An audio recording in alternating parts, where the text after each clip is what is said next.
Hi guys, welcome back to the channel. It is me, Sherelle H, and it is Healing Conversations, and I'm back tonight with another video for you guys. And don't forget to like, comment, and subscribe, and watch for more videos from me.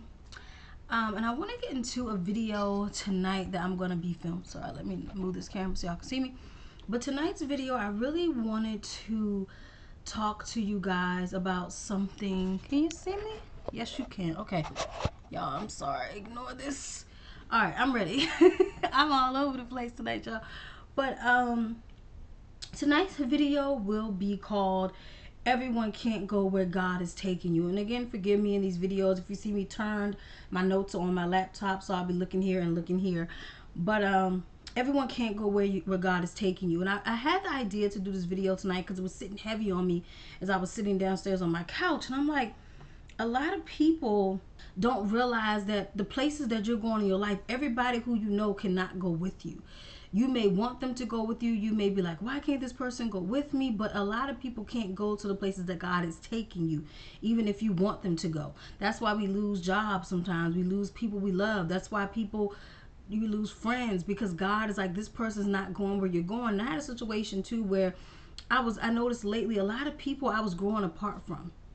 I started looking at my phone and I'm like, I'm texting this person less, I'm hanging out with them less, and I was realizing that the places I was headed, the people who I was no longer connecting with anymore, they weren't going the same places as me. And God was saying, Sherelle, you love this person, you care about this person, but they are not going the same places that you are going in life, and I have to separate you from that person. And yes, does it hurt sometimes? Yes, but it also lets us realize that God is taking us to a higher place that person just cannot go. And I want to say, there always comes a moment in your walk with God where you start to feel a shift, a pull, a stretching, a quiet whisper in your spirit that says, I'm taking you somewhere new. And I've been dealing with this all week long, just realizing that God was taking me somewhere new. God was taking me to a place that no one else could go. And I had to accept that God was saying, Sherelle, I'm taking you somewhere else. I'm taking you to a new place, a new journey, a place that's better for you. And sometimes with elevation, there's going to be a lot of separation. And it's not because we think we're better than the next person. Not like we're trying to be like people say, keeping up with the Joneses. My mom used to always say that when I was a kid. She's trying to keep up with the Joneses. You know, they got a big house. She got a big house. But the reality is, it's because your calling requires clarity.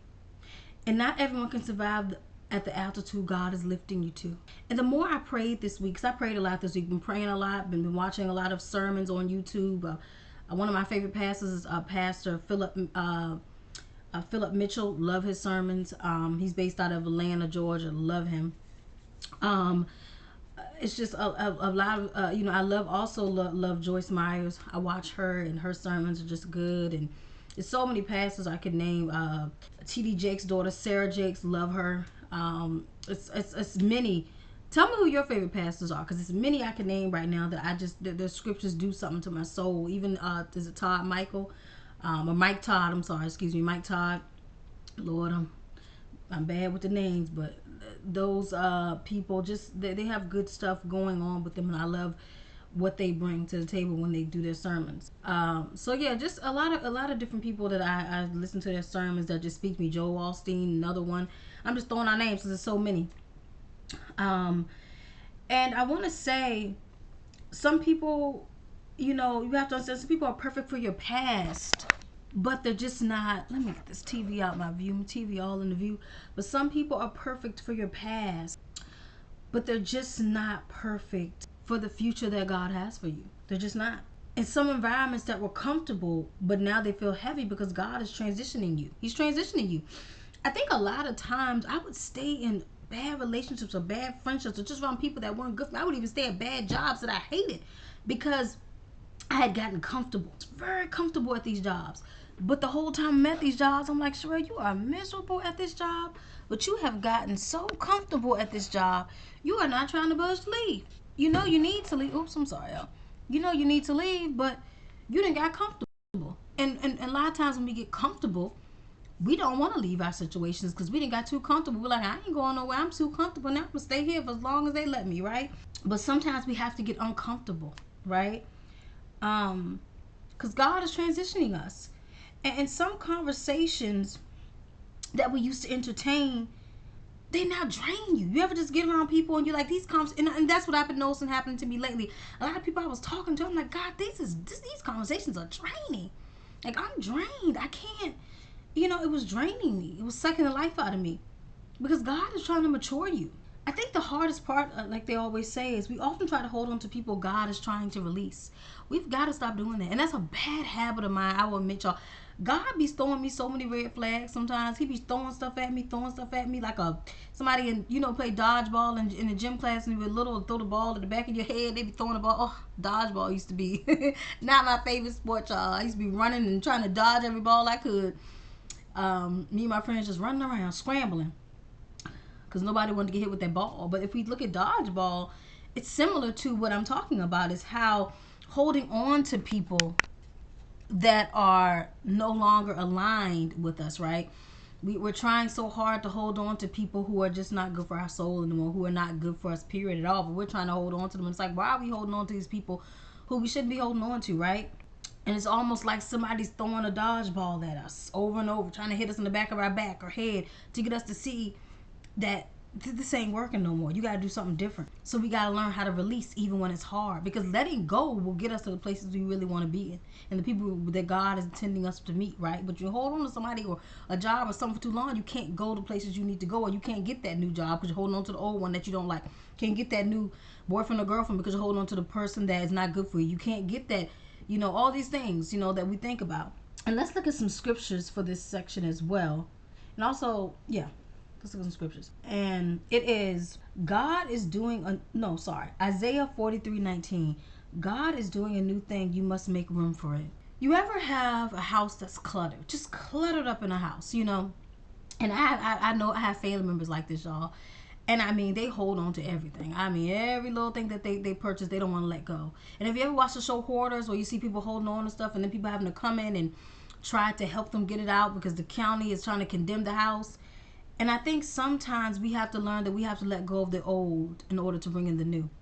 Although we don't want to let it go because it's maybe sentimental to us or the person may have meant something to us, we have to learn to let it go for us to move on, to make room for the new things that are good for us. And looking at this other sermon, 3:1, there is a season for everything, including ending. There will always be a season for ending. There will always be a season for endings. It just will be. And it's unfortunate. It's almost like the seasons, how we go through fall, spring, winter, summer. And, gosh, my favorite season would have to be summer. I love the summer. I just love the hot weather, the sitting outside. I love it all. Cannot stand the winter because I'm like, I don't want to be cold. I don't want to see the snow. I don't want to be snowed in. But I love the warm weather, right? And that's what we have to look at. Sometimes it's like a season. It just ends. Or like when you read, I'm reading a good book right now. I'm going to show you all this book I've been reading. And it's called What You Leave Behind. Okay, such a good book by Wanda Morrison.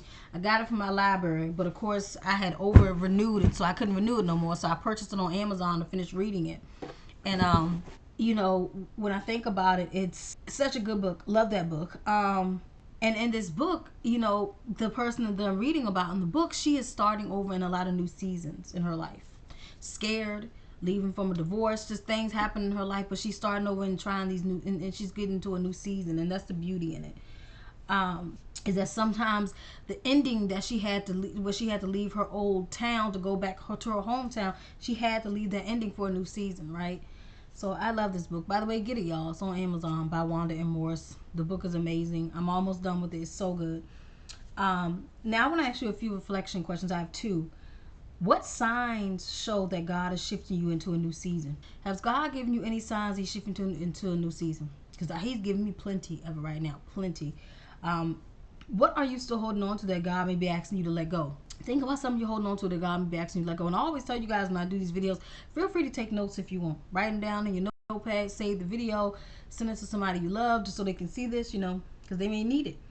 And this first section that we just read was called God is Calling You Higher. Just want to reiterate that in case I didn't say it at the beginning of starting. But the second section is separation is not rejection, it is protection. So when God starts to move people or opportunities or environments, it can feel like rejection, but spiritually it's protection. I think so many times we fail to see that because we get so caught up in the God just took this away from me. Why I needed this or I liked it that or whatever. You know, we don't realize that God is protecting us because he knows that if we stay in these situations or around these people or these opportunities, they're not good for us. So he has to protect us by taking it away from us. So instead of looking at it as rejection, look at it as, oh my God, a new door is about to open. It's not rejection, it's a new door opening for me. Because like people always say, God will always see a conversation you didn't hear. He sees intentions you didn't catch. He sees spiritual battles you didn't know were forming. God sees all. That's one thing I want you guys to know, that when you think that you know it all and you've seen it all, no, God has seen everything. And when we don't see things, God is seeing and working behind the scenes for us, right? So we have to listen to what he's telling us. And sometimes God might say, this person cannot go where I'm taking you because they will contaminate what I'm building in you. He might be saying that. And a lot of times elevation requires pruning, and pruning is uncomfortable but necessary.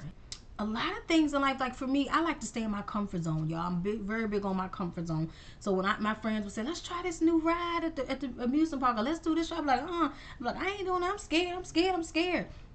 My friends would be like, you need to just relax, let loose, you're so tense. And now when I think about what they used to say to me when I was when I was younger, oh heck, it don't matter about my age. When I was in my 20s, let's just keep it like that. When I was in my early 20s, I just remember my friends always telling me that you so uptight, you don't like to do you don't like to do nothing. And I remember, I laugh at that now because of course I'm way older. But I look back and I'm like, they were so right about me. I was always tense and uncomfortable and never wanted to try nothing new because I want to stay in my comfort zone. And in order to grow, you got to get out your comfort zone. So you got to try things that you wouldn't normally do. You got to go places you wouldn't normally go. And you actually have to attempt to do things, even the things that scare you. So that is something that I am learning.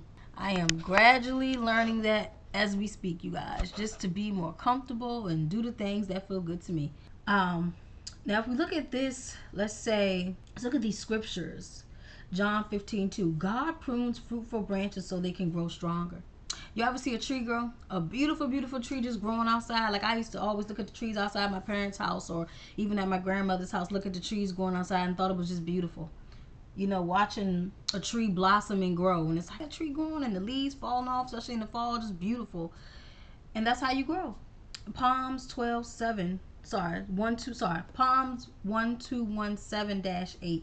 God protects you, you're coming and going. And he does. He always protects you. Now I got 2 more reflection questions for you for this section, y'all.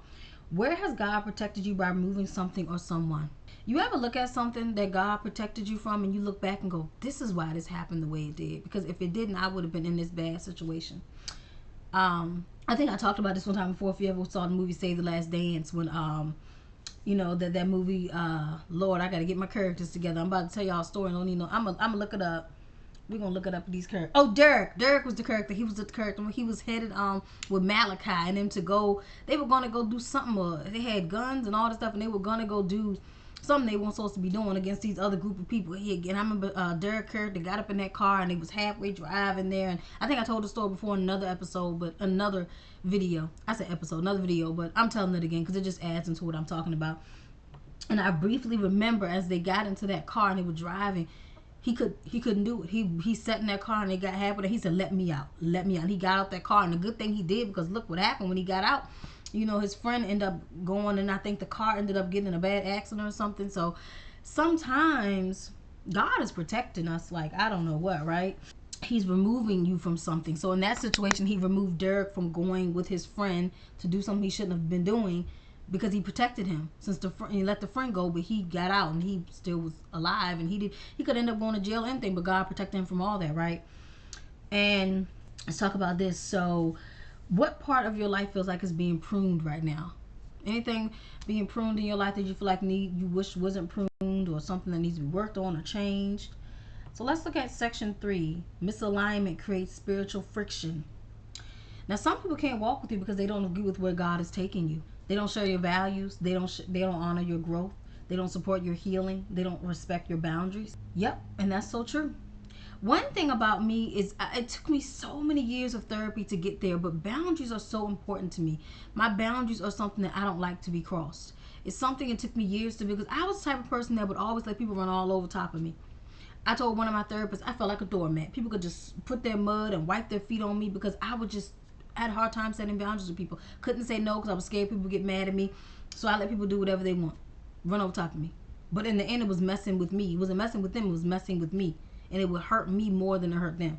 And I had to learn you got to set boundaries in order to heal, in order to grow, in order to have respect from people. So it's respect on both ends. If somebody can't respect your boundaries, I had to learn this, that they're not for you. If you set a boundary with somebody and they get upset with you, they're not for you.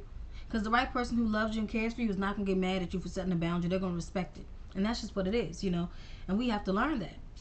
God wants us to set boundaries so that we can protect ourselves. Because boundaries protect you, ultimately. And some people just can't go where you're going. Some people don't show your values. Like, for me, I'm very big on, when I'm dating, I want to date somebody that has God in them, that will go to church with me, that will pray with me, you know, that would even read the Bible with me, even go do a Bible study with me. That's things that I look at when I'm dating. Okay, I look at those things, and to me, those are some non-negotiables for me. Just because I feel like if I'm dating somebody and they don't believe in God, or they don't even want to go to church with me, I'm not saying they got to go to church every Sunday, but at least be willing to go at all, you know, and try and have God in them. Then it's like, oh, this ain't gonna work because we are not aligned. At this point, we're not aligned. And some people will intentionally see you growing and getting closer to God, and they try to pull you away from God because they don't like that. They don't want you getting close to God. They're questioning why you're changing. This could be friends, family, somebody you're dating, whomever, because they don't like that. They want you to stay in that negative space, and that's somebody you can't have around you either. And some people, they know you're healing or trying to grow, and they don't want you to heal. They want you to stay stagnant. And those are people that God don't want around you. People that you need to just stay far away from, because you're here, you're over here, and they're way over there, and y'all can't meet in the middle at all. It's too much. It's like static, you know. It's too much. You can't do it. And sometimes when you try to stay connected to people who aren't aligned with your assignment, you feel it. Your peace gets disturbed. Your spirit gets heavy. Your clarity gets clouded. Your confidence gets shaken. Whew. And I'm going to tell y'all a quick little story time. That was happening to me with a previous friend of mine. They were always disturbing my peace. I never felt peace around this particular friend. I tried to have peace, but it was never any. It was always chaos and confusion around this particular friend. I remember there was never any peace. Every time I tried to hang out with this friend, or laugh or joke or anything with this friend, or even talk to this friend, they made me feel like just the lowest of the low. They would like beat me down. They would flip stuff on me if I told them something that was important to me, or if I was trying to vent to them as my friend or go to them about anything. They would make me feel like everything was my fault. They would flip everything onto me as if I was in the wrong every single time. When I would go to them about things they did that bothered me, they would flip it on me too. And they'd be like, this is your fault. Like, as if I did something wrong when they hurt me. They would hurt me and then make me feel like I was the one that did something. And they never would apologize for anything. They would just make it look like, oh, Sherelle's the bad person. And this went on for a long period of time, of this friend just making me feel like I was the worst person in the world. And I just remember all these things were happening. My peace was getting disturbed. My spirit was all clouded. And my confidence was shaking, because I felt like around this friend I had to walk on eggshells. If I said certain things, they would get upset. The little things I say would upset them. And it'd be things that wouldn't even be things that should upset them. Like, I was always, and I would hold in stuff because I would be scared to tell them how they made me feel. And then when I finally would tell them, they would make me feel like the lowest of the low. And so I remember this friend that whole situation was messing with my head every day. How I was being treated by this friend, what the things they would say to me, and how they would talk down to me, and how I was always, walking on eggshells trying to keep the peace. And I remember thinking back, because a lot of you, I talk about this often, how I struggle with codependency and how I struggle with people pleasing and things like that. And also, about my anxiety and depression. So a lot of it ties into all these things sometimes. A lot of times I'm a people pleaser. And I try to make everybody happy. And so my codependency caused a lot of that too. Me wanting people to be happy, me clinging on to people, just all kinds of stuff. And I feel like I've came a long way with my codependency, which I'm so grateful for. The people pleasing thing still can be tough sometimes for me, I'm not going to lie. But the codependency has come a long way, thankfully. But that people pleasing is very hard, because I'm always trying to keep the peace. And it's like a defense mechanism, almost, in a sense of a way. It's just kind of like, you ever get used to doing something, and so you try to. I've been doing the people pleasing thing for so many years, it's just hard to pull away from it, And it's like, why am I like this? Why am I like this? But, I'm trying to get to a place where I'm not like that. But it is very hard sometimes, y'all. Extremely hard, because I want everybody around me to be happy, even if I'm not. And that's just something I'm still working through in therapy and everything. But it's hard. It's very, very hard. But I am learning that I can't allow people to shake my peace. I can't allow people to break me down, to hurt me, to make me feel less than. If I have to be around somebody and they make me feel less than, they're not for me. If somebody's disturbing your peace all the time, or making you feel bad about yourself, or you can't be yourself with them, or you feel like you can't talk to that person, you can't really be who you want to be, run. And that's what these praying every day to God and watching my sermons and just really sitting with myself has taught me that if it comes down to somebody else or me, I'm choosing me. Because I have to make sure that I'm good at the end of the day before anybody else. You know, my self-care has to be intact so I can take care of my daughter, so I can go to work every day, so I can make sure my household is taken care of. And so that's what's important to me, more so than anything now, instead of people pleasing somebody else and make sure somebody else is happy over top of me. And if you have a friend or a family member or anybody or even someone you're dating who makes you feel like this, they're not for you. Because anybody who truly loves you and who truly is for you, they're going to bring you so much peace and love, and you'll never feel chaos and confusion at all around anyone that is for you. Trust me. And to me, like I said, there's spiritual friction, and it's a sign that the connection is no longer God ordained. And a lot of times we know when a connection is sent from God, but we kind of hope that the person will change. Because for me, and a lot of my relationships, even in friendships, I hope this person changes. But who they presented themselves to be was who they were. They were not going to change for me. But in my mind, I had to tell myself that they were. And these scriptures that I want to say is Amos 3:3. Two cannot walk together unless they agree. You ever been in a situation where, like I said, if you're always going at it with somebody, disagreeing all the time, nobody wants. Proverbs 4:25-27. Stay focused on the path God set before you. You got to stay focused on your path. You can't get knocked off, right? It's like you ever see like a gymnast on a beam. You know, they want to walk across the whole beam. They can't. If they don't stay focused, they might tilt over, right? So they got to stay focused to stay up there, go get all the way across and go straight across, right? And some reflection questions I want to say is, who or what in your life is no longer aligned with your spiritual direction? Because we all have that one person in our life. So who is that person in your life for you? And what boundaries is God asking you to strengthen? What boundaries does God want you to strengthen that you know he's telling you, hey, you need to strengthen this boundary. You need to strengthen this boundary. I'm so sorry, y'all. My camera always have me leaning in because it be cutting up, like going dark, and I got to lean in. So if you ever catch me doing that in a video, that's why my camera stay doing this to me. But I want to get into section 4. Elevation requires isolation. So there are going to be a lot of seasons where God is pulling you away from crowds, noise, and familiar places, not because he wants you lonely, but because he wants you to focus. And I noticed that a lot lately with me. God was pulling me away from a lot of things. I'm very family oriented, so I've been spending a lot of time with my family lately, and I'm heavy on family. So I feel like God was pulling me closer to my family as of lately. I've been doing a lot with things with my mom and dad and going to family gatherings, and I've been thoroughly enjoying it. Like Saturday, me and my mom have plans. We want to get our eyeglasses. We made an eyeglass appointment. We both wear glasses. Y'all have never seen me in glasses on here, only because my glasses broke like literally 5-6 months ago, y'all. I know, I'm so bad. I've been so busy. I have not had time to go to the eye doctor. I know I'm so bad with that. Get on me about it. I know. But I'm finally going Saturday to get my eyes examined. Lens crafters, here I come. I'm going to get my eyes examined. Me and my mom made an appointment to go together. We're going to have lunch, and then my daughter's going to come. We're just going to make it a whole girls' day, and I'm super excited. But I feel like God was pulling me closer to my family. And that was what's important. God was pulling me close. And that's what was important to me, being closer to my parents and being closer to my family and doing stuff with and he was putting, like I told you guys in the beginning of the video, I can't talk.